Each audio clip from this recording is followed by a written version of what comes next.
I don't want spoilers! For better or for worse, the opening hours of Deathloop are some of the most overwhelming I've ever experienced when playing a video game. The game opens immediately with a first-person perspective cutscene of the protagonist being killed, before quickly handing the player control as you find yourself waking up on a beach. No, not like that. 2 journal notifications pop up on your screen, and so do basic instructions about how to sprint and dodge. The beach, being devoid of any enemies or anything particularly interesting, gives the player some time to sprint around and get somewhat of a feel for the game's movement and speed.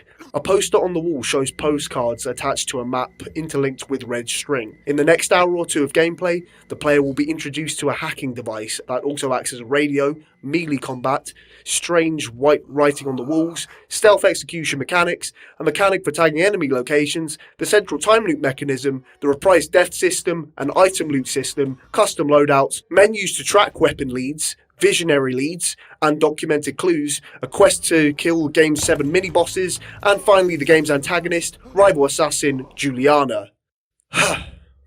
It's a lot to ask the player to take in so quickly, especially when you factor in the unfamiliar setting and the incredibly quick opening cutscene is all the information that the player has, before they are thrown in and introduced to all the mechanics of the game, all at once. Initially, I couldn't help but shake the sense that I would have greatly preferred if the game had eased me in gently and introduced each of its core concepts at a slower pace. But looking back, I actually commend Deathloop for trusting the player's intelligence. The sense of being overwhelmed feels like a deliberate choice by Arcane Studios. The protagonist wakes up after a confusing dream on a beach he's unfamiliar with. He's overwhelmed by the scenario that he finds himself in, and as the player, you are too.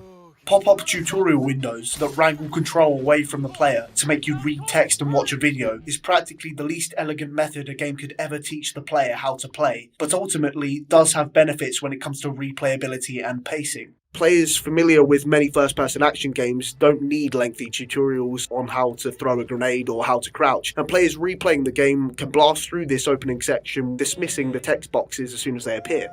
All of the game's tutorials are also accessible at any time from the game's pause menu if the player needs a refresher. I have no doubt that for some players this bombardment of information would be unsettling enough to put themselves off the game entirely, but if you're willing to meet the game halfway and cultivate a desire to learn and overcome the franticness of the opening few hours, the game will reward you for your perseverance. Narratively, at least.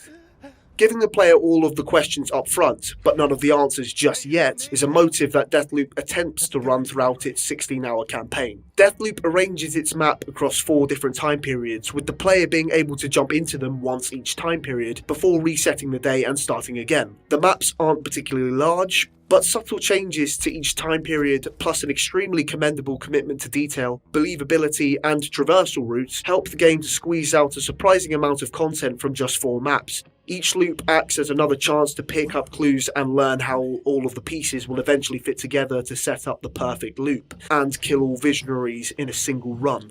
At this point, it's hard to avoid comparisons with Mobius Digital's Outer Wilds. Outer Wilds also featuring a time loop mechanic, which also tasks the player with exploring an unfamiliar world and learning just a bit more each time until the player is ready, armed with all their knowledge from the previous loops, to then complete the perfect 20-minute loop and prevent a supernova from wiping out all of life. In the Outer Wilds, exploring and learning is the gameplay, with the game offering little to no hand-holding about where to start, where to go, and trust the player to take mental notes and discover the various clues themselves, in whichever order they can. There is no combat and no enemies, not counting the piranhas in a dark bramble. Traversing around the universe and paying close attention to clues is the gameplay. It would be unfair and reductive to criticise Deathloop for not being Outer Wilds. They may share a time loop mechanic, but they are not going for the same things. What Deathloop is going for is where the issues start to arise. After the opening couple of hours, Deathloop presents the player with one last pop-up tutorial window and wrestles the control away from the player, thankfully for one final time. Rather than explain the new mechanic, the game deems this tutorial window to be so important that it pauses everything, midway through some dialogue with Juliana no less, to announce its mantra: play your way. Be it combat, evasion, stealth or trickery, all of these are valid approaches. A problem with all approaches being valid all of the time is that only one approach is ever needed to solve the problem, effectively turning all other approaches you choose not to use into irrelevancy. To put it another way, We imagine a handyman who runs a business fixing things around homes for prospective clients. The handyman requires a stocked toolbox that has a variation of different tools that will allow him to solve the problems across a larger spectrum. He needs a set of pliers to cut wires. He needs a plunger to unblock a sink. He needs a hammer to knock in a nail. Some tasks will even require a combination of tools to solve. When the handyman is called, he doesn't know exactly what he needs for each task, but he's prepared enough to tackle a spectrum of potential issues that require specific solutions. Now imagine that somehow the set of pliers can also unblock sinks and knock nails into walls. The plunger can cut wires and also knock nails into walls. The hammer can cut wires and unblock sinks and, well, I'm sure you get the point now. If all of the tools in his toolbox are viable, then he only ever needs to use one to solve every issue. Using the pliers and using a plunger will feel different in his hands, of course, but in this hypothetical scenario, he'd only ever have to pick and use one. He'd never need to switch to another tool. All options are viable. I'm hammering this point home because it's stuck with me so consistently throughout my 16 hours of Deathloop. All roads seemingly point back to this philosophy of allowing the player to tackle every problem in the way that they want to. Unfortunately, it's to the game's own detriment. There is serious dedication and commitment here to create believable environments enriched with details for the player to navigate and explore through. I cannot think of many games that have so successfully given the player so many options to tackle its missions. Every building has multiple entrance and exit points, and every building leading to that building has multiple entrance and exit points. Every point of interest has ways to go in through the front, has ways to scale and drop in from the top, and has ways to duck under and come in undetected from beneath. Finding these intricately designed ways to navigate from point A to point B through the level should have been the game, because it complements the time loop mechanic so fantastically well. The first time you find yourself in Updarm, it's a confusing sprawl of buildings and enemy locations. With each concurrent loop, you feel more and more of the level's map in your head. Deathloop even incentivizes this by not giving the player a detailed map marked with their location, and the feeling of being overwhelmed fades. 20 loops later, when we arrive at the end of the game and are tasked with sneaking into Alexis's party to assassinate 3 targets, you are clinically zipping through the level, sneaking past guards and dipping in through the cave and arriving into a crevice under the mansion, where you hear a conversation between 2 partygoers that acts as a vital clue on what to do next. Unlike other quest lines in the game, quest marker for this one simply points you to the building and tells you to find the clue and enact a plan. The game nudges the player in the right direction, trusts them to find a way to sneak in undetected, trusts them to find a clue, and then trusts them to execute their plan. Of course, this questline is an exception to the rule. The party Alexis throws in the evening is swarming with enemies that will all be alerted and will proceed to swarm you if you try and go in loud, guns blazing. The game drops its play your way philosophy for this one, and although it's not totally impossible to shoot your way through the whole mansion, it's heavily incentivized that you assassinate the targets as undetected as you can be. The game wants the player to learn and stealth their way through the mansion so badly that it actually cheats here and spawns in enemies out of thin air if you have alerted others. Unfortunately, the same cannot be said for the other quests to assassinate the other targets. It's not that the other levels aren't as intricately designed as Updarm, or have fewer options to navigate through them, it's just that you never ever need to learn them or use them. There is always an option to point your gun towards the objective marker and blast your way through everything. Video game developers have seemingly endless amounts of ways to coerce the player into playing a certain way. There's nothing really stopping you from playing, Sonic the Hedgehog as slowly as possible. Sonic the Hedgehog doesn't spawn a slowly moving death wall that is always chasing the player down, forcing them to go fast. In fact, completely the opposite. The games often even encourage backtracking and exploring the levels in other ways other than holding forwards for as long as possible. But through player-controlled and non-player controlled boost mechanics that allow Sonic to quickly hit top speed, enemy placement and AI behaviours, the camera, the distance at which platforms are spaced between each other, the music, and arguably even the design of Sonic the Hedgehog himself, the game is always trying to encourage the player to tackle its levels as fast as possible. Modern Sonic games even feature a ranking system after each stage that penalties the player for time wasted. None of this is revolutionary, of course, but you'll notice a lot of the footage so far of my playthrough consists of standing on top of the highest points on the map and one-shotting the AI with the starting sniper rifle or handgun. With no particular effort on my part to break the game, I quickly found that doing doing this was the best and most efficient way possible to complete the challenges the game required of me. The enemy AI behaviours are horrendously lacking here. Enemies seem to totally lack the ability to do the basic behaviours which have been standard in first-person shooters since the release of Half-Life in 1998, well possibly even before then, such as flanking manoeuvres or flushing the player out of their position with grenades. Standing on a roof and sniping enemies makes you practically invincible in Deathloop. And when you're not doing that, pulling out a shotgun and baiting enemies to group into corridors or around corners is far, far too easy. There are also too many examples of enemy AI getting stuck behind walls or doorways, and on several occasions in an endgame quest,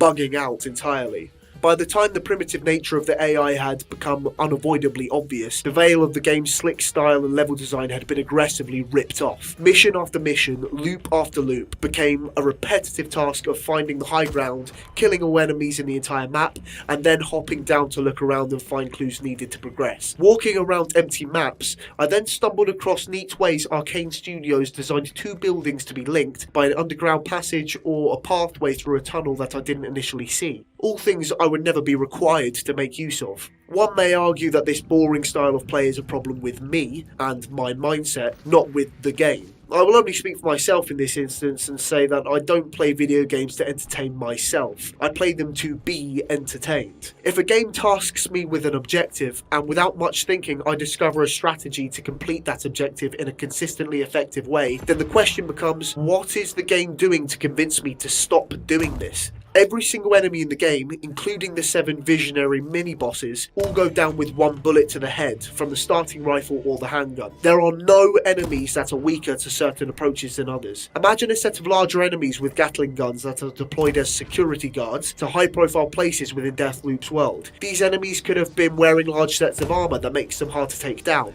unless you can get the jump on them and stab them in the weak spot behind their helmet. Deathloop has nothing like this. Even something as simple as ammo limitation to force you to switch weapons isn't here. Ammo is littered all over the map, in boxes, on tables, in specific vending machines that give you all 3 types of major ammo in one go, and all guns from slain enemies are automatically picked up as ammo when you walk over them. There is no ranking system at the end of each level. There aren't any difficulty modes. This is fine. Not all video games must conform to the standards by those set previously, and a game so committed to freedom like this could have been a refreshing experience. But the sandbox itself doesn't lead to the fun freedom it's trying to manifest. Just Cause is a game franchise with simple missions that allows the player to tackle them in any way they want. Sure, you can just shoot everything down with your gun, but that's not the point. Just Cause's sandbox allows you to hook a van full of explosives into a helicopter and then explode it over a military base all in real time. I have my own feelings about this franchise, but playing with the physics engine to create innovative situations is the game in Just Cause. Completing the missions isn't really the focus. Deathloop's protagonist moves relatively fast and has a slide, but apart from that, the most creative ability that the player really gets is the Nexus slab from killing Harriet. This slab allows you to link enemies together, allowing you to stylishly kill one and in turn killing them all. Arcane probably knew that this ability was the most interesting one in the game, and gives it to you first if you kill the visionaries in the order that the game infers you toward. The novelty wears off relatively quickly, however, and again, this power is just as useful, if not more useful, when standing on top of a building headshotting every enemy in the map, than it is doing anything up close and interesting on the ground. If you have enemies that are weak to stealth, you force the player to take a stealth approach. If you limit the amount of ammo you can find in the sniper rifle, it will force the player into possibly switching to a different weapon, dropping down and having to test their shooting skills at a closer range. But Arcane has taken the commitment here to make all approaches viable. I understand that not forcing the player to play through a level in a specific way is a conscious decision by Arcane, but whatever benefits the potential for total freedom brings is totally outweighed by a lack of gameplay variation. Player motivations will always play a major part in the experience a player has with a game. Maybe I'm the type of player who finds more enjoyment in extrinsic rewards, such as finishing the level to progress through the story, but Deathloop doesn't have a flexible enough sandbox in place to truly reward players with intrinsic motivations either. Enemies in the game are alerted to loud noises and disturbances like all other games that have stealth mechanics. It's hard as a player to justify trying to take out enemies in an experimental and stylistic way, when if the outcome doesn't turn out as expected, you'll have all the enemies in the surrounding area on high alert and leaving their post to track you down. Better off just playing it safe and standing on that rooftop again. Almost cruelly, the game gets so close to a much needed mix-up of the formula on a couple of occasions. Apart from the aforementioned final visionary kills at Alexis's party, where the mansion that needs to be infiltrated is so stocked full of enemies that stealthing your way through it seems like the most efficient way, there is another mission that almost comes close. After finding the supercomputer 2-bit, the player is tasked with finding a recording to feed it, so the computer can convincingly rearrange the words and trick Wenji into attending the party. Once you navigate to the library, you crack open a safe with a code learnt in the previous loop and collect the voice recording. Except it's not just a tape cassette that drops into an item slot. It's a talking figurine named the Runt that plays the voice recording loudly on loop and is held in the right hand of the player. Fucking my favorite topic. Me. I love you so much. Fuck off. Initially I thought this was brilliant, and exactly the sort of gameplay variation Deathloop needed. The player had already explored Updarm several times over several loops, and the developers could have been confident that the player would be very familiar with the traversal routes. Now the player is tasked with using their knowledge of previous loops to get back to the building without having the option to fire their gun, as they have to hold on to the Runt. Not only that, but with no way to stop the Runt from talking, enemies would have been alerted to your presence easier, a true test of how well you know the level, and how well you can sneak through it. But the game fumbles it. Not only can you just switch out your left hand to the handgun, you can also simply just drop the Runt, clear out all of the enemies, and then pick it back up again. So I did. Hopefully you now understand what I mean when I say Arcane's steadfast commitment to play your way is detrimental to the experience of playing Deathloop. Deathloop features a loot and loadout system that doesn't differ too far from most other looter shooters. Guns can be found in sets of tiers of increasing rarities, with the higher tiers offering different buffs such as slowdowns or bleeding effects. You can also find trinkets throughout the world, again in a variety of different tiers, which you apply to your weapons to boost them in different ways. Less recoil, more ammo, higher hipfire accuracy, your usual standard upgrades. Where Deathloop attempts to set itself apart here is how it all ties in with the time resetting dilemma. You can't take all of your weapons and all of your trinkets when you loop back to the start of the day. Based on your residue resource, you have to pick and choose which things you deem most important to tackle the next day. What should happen here is that first you don't know what challenges you are going to face at the start of each loop. After looping several times, players can then start getting an idea of what they need to tackle on the next loop, and can make decisions to adjust their toolbox to clear the missions. Instead, once you residum a sniper rifle and a shotgun, you can breeze through the game standing on top of rooftops and gaming the AI. The buffs from most of the weapons are so subtle that they are meaningless. Slightly more ammo in a world that has ammo around every corner. Slightly less recoil in a world where enemies can be one-shotted in the head, or obliterated with one shotgun blast. You don't need to think about whether you need the pliers or the plunger or the hammer for this loop. The game will always make sure no matter what you've chosen, you'll be able to breeze through.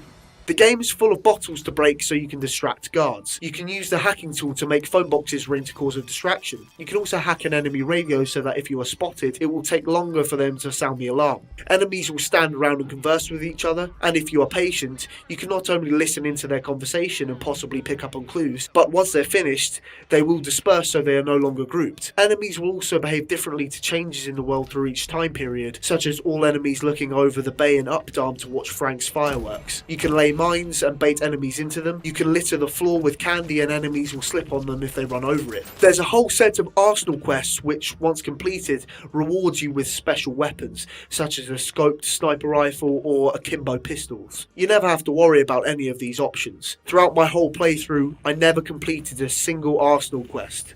I never threw a bottle. How long have I been here? Look, I know you know, so just hit me with it. No games. 17 years. 17 years.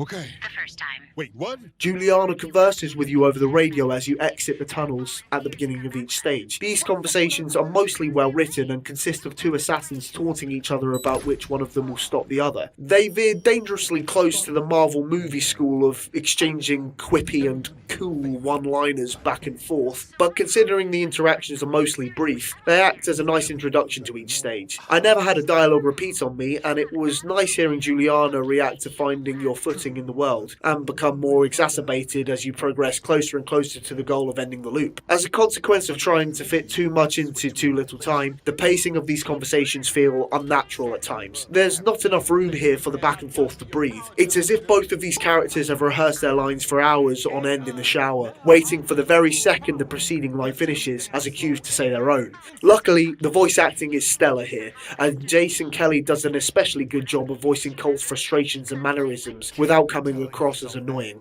And I'll be breaking this sooner than you think. Bring it on.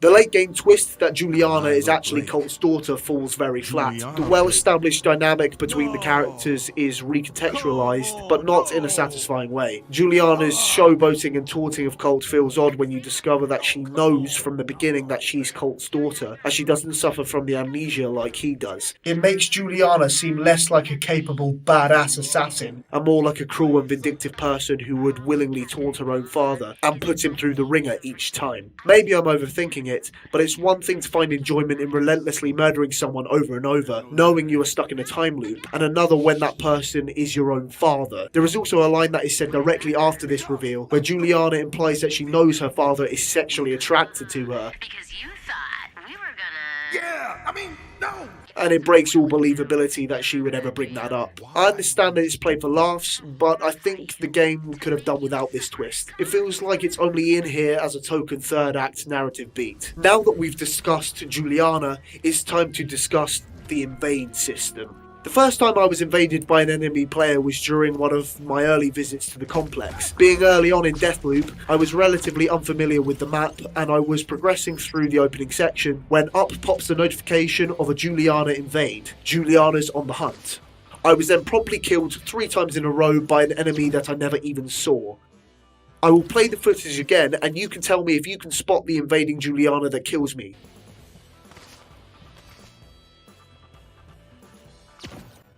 Did you see them? Only now, rewatching the footage, I have realised that I think this is where the invader was, sniping me while being invisible on top of a roof of a building. Turns out that this is the most effective strategy when playing as Juliana too. There is a fundamental imbalance invasion mechanics suffer with in video games, and unless it's approached smartly, it can lead to frustration. Ultimately, the issue lies in a mismatch between the two players' motivations when an invasion takes place. When playing through the campaign, one loop might see you trying to sneak into a building, and another might have you exploring a new area for a new clue. The player adjusts their playstyle and mindset to complete these objectives. When an enemy player invades, the invader has far less that they need to consider. The enemy player has one goal and one goal only, and that's to kill the player they've invaded. They can choose their loadout to best suit this goal. They can, and almost certainly will have, explored the maps in detail to familiarise themselves and know the traversal routes and sightlines. They do not have to worry about alerting enemies, or finding and reading clues, taking notes of environmental storytelling, or looting guns, or looting trinkets, or farming residum, or killing visionaries. They just have to kill the enemy player. I have my reservations with player invasions in the Souls series, but at least in those games they are handled with much more thought than this. Let's use the original Dark Souls as an example. There is a matchmaking system that factors in soul level when determining who you can and can't invade. After each invade, there is a 10-minute cooldown before the same player can be invaded again. Players who don't wish to be invaded can choose to remain hollow.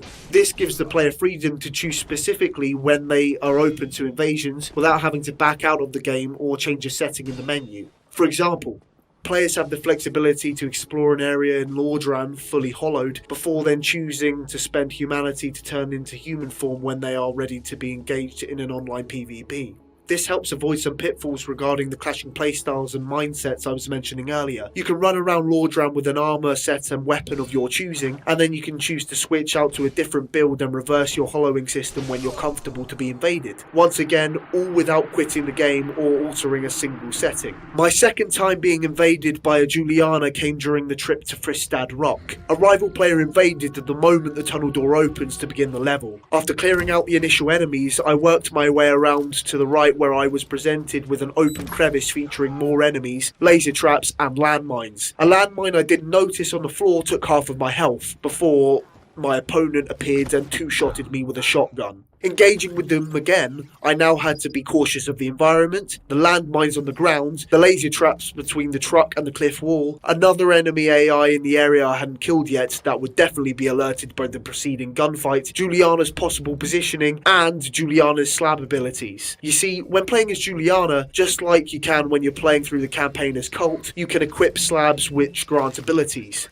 Turning a corner in Dark Souls to see an invading red phantom gives the player immediate information on how to approach the fight. The invading player might be wearing heavy armor that causes him to heavy roll. He might have a long-ranged weapon that hits hard but takes time to swing, or he might be using magic or a bow. All this information is presented immediately by simply looking at the model of the invading player, allowing you to use all the information to make the decisions. There is no way of knowing what abilities Juliana has equipped when you're invaded in Deathloop. They could engage Havoc at any moment and do more damage while simultaneously taking less. They could take on Aether and make themselves invisible at any point. Julianas even have a unique ability called Masquerade that allows them to swap their appearance with any AI enemy. To make matters worse, because the slabs can be unlocked when playing through the campaign in any order, it's perfectly conceivable to a player being invaded that Juliana uses an ability the player doesn't even know is in the game. This is the exact scenario I find myself in during my first player-controlled Juliana encounter of the whole game. I was sniped by an invisible enemy on the rooftop when I didn't even know the ability to turn invisible was even in the game. After being bested during my second invasion, I was loaded into Fristad Rock once again to continue the campaign. Stepping through the door once more, I was then immediately invaded again. 2 back-to-back invasions immediately as I entered the level. After another confusing gunfight, this time the Juliana invading was using the Masquerade ability to change their appearance. Again, I didn't even know this was in the game. I died once more at the exact same point in Fristad Rock. This gets even worse when you realise that killing Julianas, be it AI controlled or human controlled, allows you to loot the slab they were using. Killing the visionary mini-bosses in the game is a much needed moment of a sense of progression, as 5 out of 7 of them drop a unique slab ability. Discovering what this new slab is and equipping it for the first time allows the player the chance to begin thinking about its possible applications throughout the level they are currently in and the levels they have visited previously. These slabs also have a thematic tie to each visionary. Harriet is a cult leader on Black Reef and gives a sermon to her followers every loop, so her slab is the Nexus slab, which has the power to link multiple enemies together. However, running into a Juliana invasion and killing her can ruin this. Killing an invader may result in you picking up the Aether slab as your first one, and then by the time you get around to assassinating Igor, you'll find him simply dropping a slab that you are already familiar with. Granted, being able to obtain slabs from Juliana helps replayability as it mixes up the order with each playthrough, but I'd argue that the nature of being able to kill any visionary in any order you want already solves this. If you want the Aether slab first for this playthrough, well, you know Igor has it, so you can assassinate him first before doing the others. Overall, it's a minor annoyance on top of the other fundamental issues with Juliana Invades, but these have all started to pile up. After even more terrible experiences with invasions, I've switched off the setting to allow other players to invade. There were many times towards the end of my playthrough where, after clearing a level and doing everything I needed to do in it, I would have turned the setting back on to have another go at a Juliana fight. But unlike the way I have previously explained that it works with Dark Souls, you have to do this from a sub-menu before you enter the stage. The way this implementation of an invasion mechanic is handled does not belong in a game that is attempting to allow players to play your way, whilst also encouraging them to explore, search for clues, and take mental notes about intricate environmental details. Imagine playing a Hitman game and setting everything up perfectly to assassinate your target in a funny way, and just before you do, a rival Hitman spawns in and snipes you in the head from a building across the map. The Juliana invade mechanic is an abject failure in every way. I have been extremely critical of Deathloop here, and that might be because on a surface level it does succeed in many aspects. I love the sound design in the game, with Colt's voice direction being particularly good, and the guns sounding and feeling great. I love the way shooting the sniper rifle feels, and hearing the high-pitched tone of the metal chassis ring out as smoke pours out of the barrel during a reload never gets old. The UI design and menu design for tracking 8 different quest lines across 4 different maps and across 4 different time periods could have been a total mess, but the game does a great job of laying it all out clearly. I love how each step of the quest is linked together in this way. As you progress through the quest lines, the linked boxes act as a subtle reminder to the postcards linked with red string that you discovered at the start of the game. There are some missions that particularly stand out. One mission has you discover a photo of Thea and Charlie. The game then tasks you to look throughout the map in the next part of the day to find the place that matches the photo of them and find their secret meeting spot. This type of mission is what Deathloop is sorely lacking. Actual freedom to explore and actual reason to explore. It gives the player a better chance to notice all of the great work that went into these level designs. Spotting the sunken plane on the coast and following the beach around to discover an area I never would have even thought to look was a fantastic moment. For this quest, there is no objective marker pointing the way. The game trusts you and your intuition to discover it. There are missions that are unfortunately spoiled by the game's reluctance to let the player go alone. To assassinate Frank during the final perfect loop, you must discover his shed down by the coast and then use the code to get inside. Once in, you sabotage the fireworks. This is then paid off later in the loop, when on your way to storm Alexis's party. Frank sets off his fireworks over the bay and they blow up in his face. The issue is that I badly wish it was me who discovered the shed with the fireworks, and it was my idea to sabotage them for later in the day. Instead, this mission, like many others of the same vein, leads you directly to the shed with a quest marker. There's a moment in Deathloop during the very final loop where all of the pieces of the puzzle come together. After sabotaging Frank's workshop, assassinating Harriet during her sermon, sabotaging Igor's science experiment, trapping Thea and Charlie in the water tower, sneaking through Updam to get into the party, and killing Alexis, you reach the rooftop to find the last 2 visionaries together. Igor and Wenji stand leaning over a balcony, totally unaware of the chaos you were about to unfold on them to finish the game. I couldn't help but feel a strong sense of satisfaction with the way all of these narrative through lines had come together to reach a conclusion like this, and due to the fact that I had clinically and systematically managed to pull it off in a single loop. With everything I have said throughout this video, I'd like to stress that there is a lot to love about Deathloop. In an industry full of remakes, remasters, and 70-hour Assassin's Creed games, Deathloop is a new IP that attempted an adventurous concept. Deathloop knows what it is, and rather than spread itself thin, Arcane Studios took the route of smartly condensing all of its good aspects, not just into its dense and detailed levels, but also into its length. Deathloop does get so much right in its surface elements and level of polish. The brutal nature of making video games dictates that no matter how much you get right on top, the mechanical underbelly is what players will ultimately be having to engage with for the majority of the time. The time loop is an interesting concept, but for most of the game you're really just shooting enemies. The intertwining story threads of all the visionaries is extremely well thought out, but this amounts to mostly just following quest markers and shooting enemies. The cutscenes and voice acting are great, but they are obviously brief, and when you are done with them, it's back to shooting enemies. Shooting enemies is what you'll be doing for most of the game, and if that element isn't right, no matter how good the dressing is on top, it won't be good enough to save it.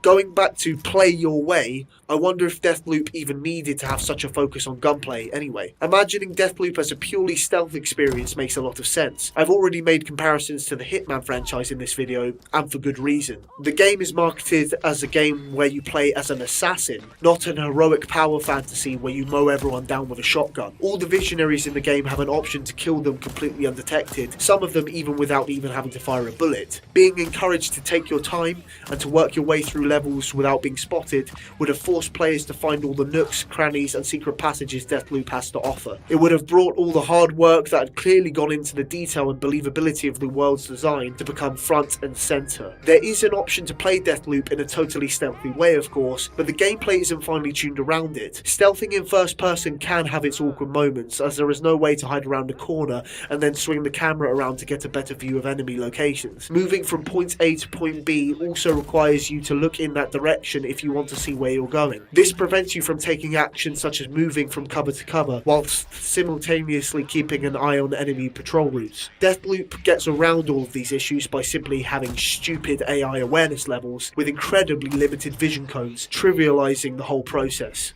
Playing through the whole game stealthily is an option, but the game hasn't focused all of its design on getting the best possible experience out of playing that way. You can shoot your way through the whole game too, but the game hasn't focused all of its design on getting the best possible experience out of playing that way either. Deathloop deserves praise for trying something unique and attempting to revitalise the very fatigued first-person shooter genre with a fresh twist. From the outside, Deathloop ticks all the boxes for a great video game, but the overall experience is weakened bit by bit when the harsh reality of its shallow gameplay begins to unfold. In the end, I didn't have a terrible time with Deathloop, but ultimately a mediocre and underwhelming one. Here goes.